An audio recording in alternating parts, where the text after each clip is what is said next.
पक्षाच्या खासदार सुप्रिया सुळे आहेत. खूप खूप स्वागत आहे सुप्रियाजी आपलं. जसं मी म्हटलं सुरुवातीलाच की इंटरेस्टिंग निवडणूक आहेत. आम्हाला अनेक वेगवेगळी समीकरणं बघायला मिळतात आणि त्यातलं सगळ्यात इंटरेस्टिंग समीकरण म्हणजे मुंबईत एकीकडे ठाकरे बंधू एकत्र येतात आणि पुण्यामध्ये दोन्ही राष्ट्रवादी एकत्र येतात. स्थानिक निवडणुका वगैरे ठीक आहेत, पण तरीसुद्धा हे समीकरण कसं जुळून आलं?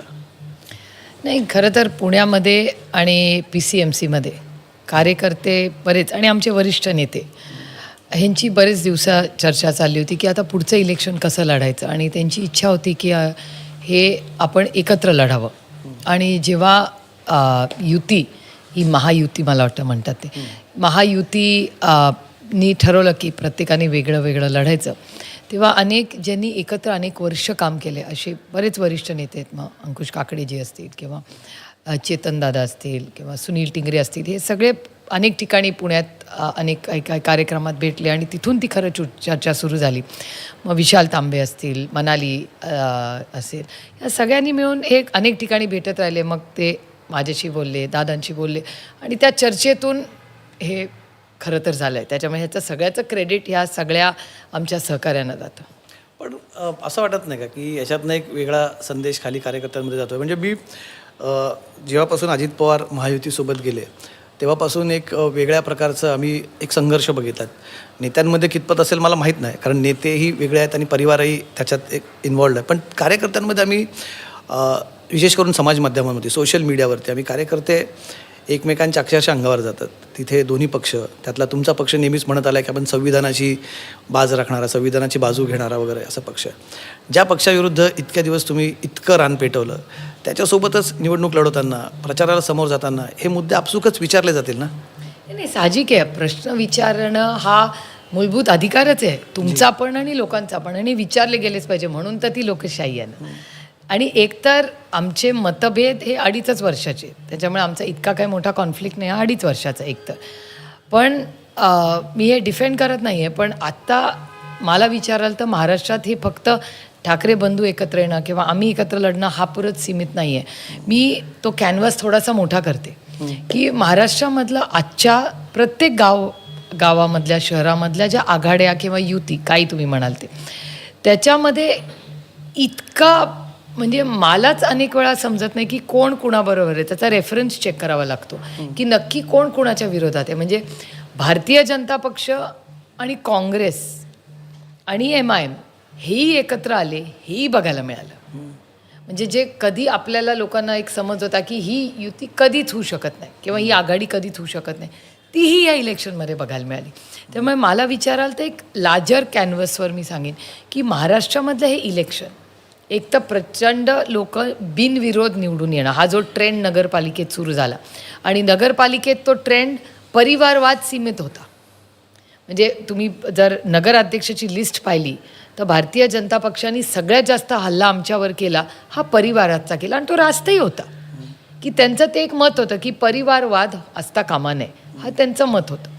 त्याच्यानंतर जेव्हा नगरपालिकेचं इलेक्शन झालं, त्या इलेक्शनमध्ये मी स्वतः ती लिस्ट पार्लमेंटमध्ये टेबल करून वाचली आहे, म्हणून मला अगदी लक्षात आहे व्यवस्थित की त्यातले सगळे जे लोक नगरपालिकेत, त्यातला BJPमधला सामान्य कार्यकर्ता बिनविरोध नगराध्यक्ष नाही झाला.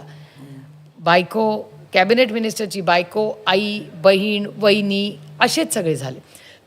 तो एक पहिलं खूप मोठं कॉन्ट्रडिक्शन सत्ताधाऱ्यांकडून मला दिसलं, आणि त्याच्यातून होणाऱ्या आघाड्या सत्तेत येण्यासारख्या. ठीक आहे, तिथपर्यंत ठीक होतं. आणि आत्ता महाराष्ट्रात सगळेच पक्ष सगळ्यांबरोबरच गेलेलं चित्र आज राज्यात दिसते, आणि त्याच्यातून बिनविरोधला झालेल्या गोष्टी म्हणजे अनेक वेळा लोक पत्रकारांनी सांगतात, पत्रकारांनी ते व्हिडिओ आम्हाला पाठवलेत, पैसे, दमदाट्या, त्याच्यानंतर म्हणजे ची जी सिस्टम आहे इलेक्शन कमिशन ती मोडीत काढून कोणीतरी वरिष्ठ मंत्र्यांनी फोन करणे, त्याचा वेळेत फॉर्मच न घेणे, फॉर्म रिजेक्ट करणे, तेही आपण पाहिलं.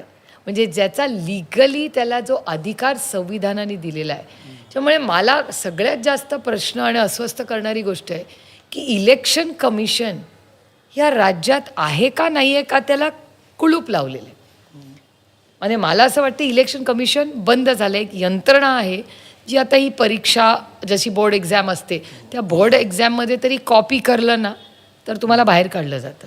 इथे कॉपी करण्याला पास झाला हे सांगून सर्टिफिकेटही दिलं जातं.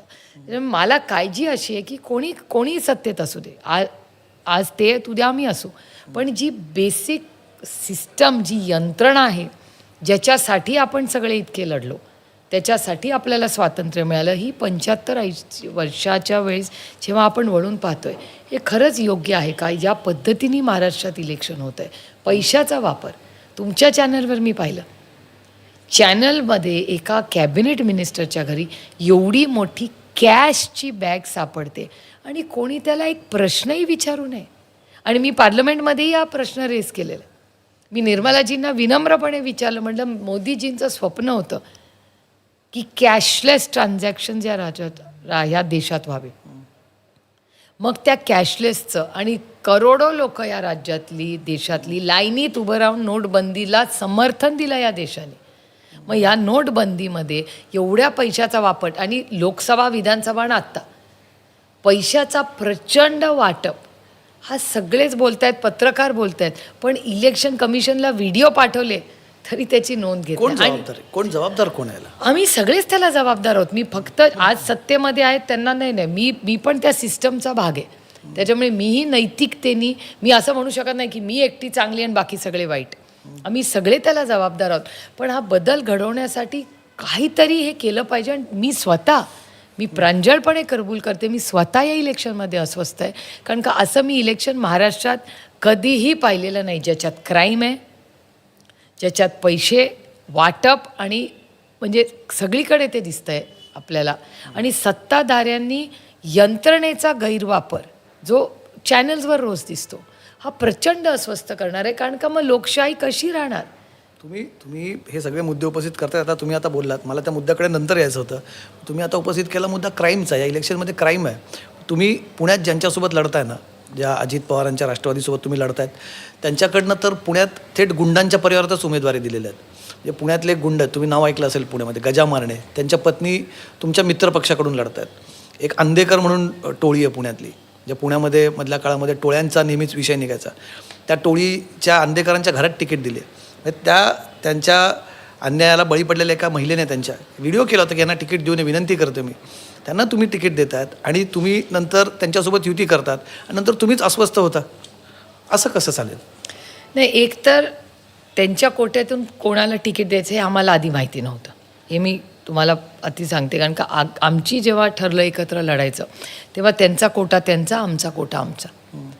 त्याच्यामुळे पण माझं हे, मी आता ह्याच्यातून एक पळवाट काढत नाही आहे. एकतर माझं म्हणणं आहे की आम्ही सगळ्यांनीच, म्हणजे सगळ्याच पक्षाच्या प्रत्येकाने आम्हीच स्वतः एकत्र बसून काहीतरी नियम कायदे स्वतःसाठीच ती लक्ष्मण रेखा काढण्याची ही वेळ आलेली. पण ही संधी होती ना तुम्हाला. आता ही संधी ह्यावेळी तुम्हाला असं वाटत नाही का की हो, नक्की कमवली. पण त्यांचं काउंटर आर्ग्युमेंट मी तुमच्या चॅनलवर पाहिलं आहे की त्यांचं म्हणणं आहे की त्यांच्या पत्नीला दिलेला आहे, त्यांच्या नवऱ्याला नाही, आणि त्यांच्या नवऱ्यावर केस चालली आहे, असं त्यांचं एक आर्ग्युमेंट आहे जे त्यांनी टी व्हीवर सांगितलेलं. मला पटतं आर्ग्युमेंट.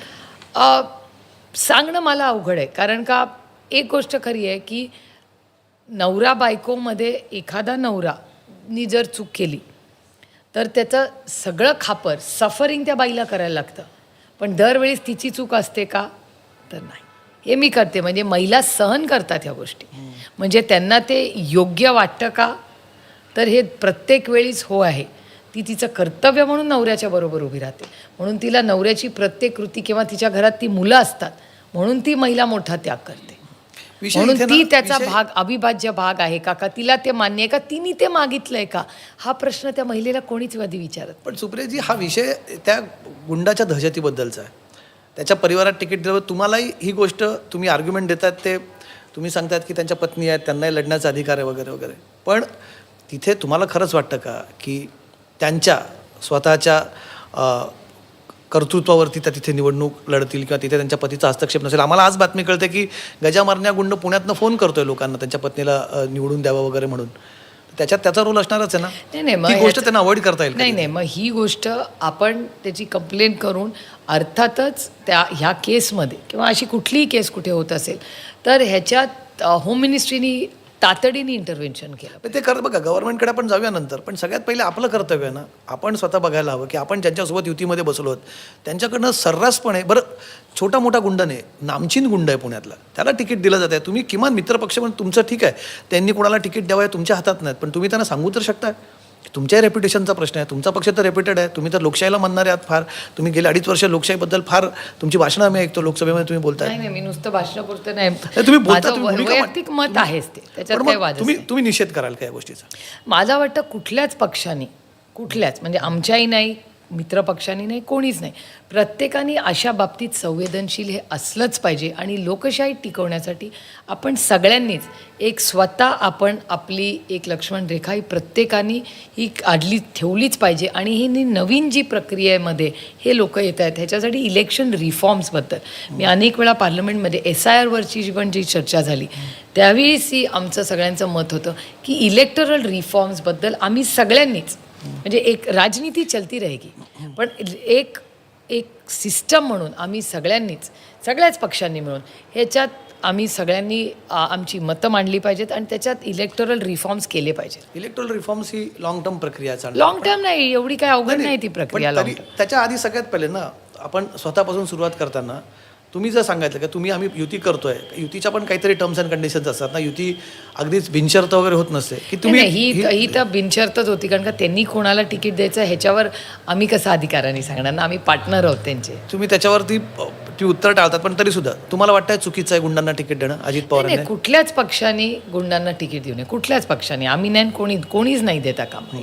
त्यांनी तिथे या सगळ्या उमेदवारांना उभं करून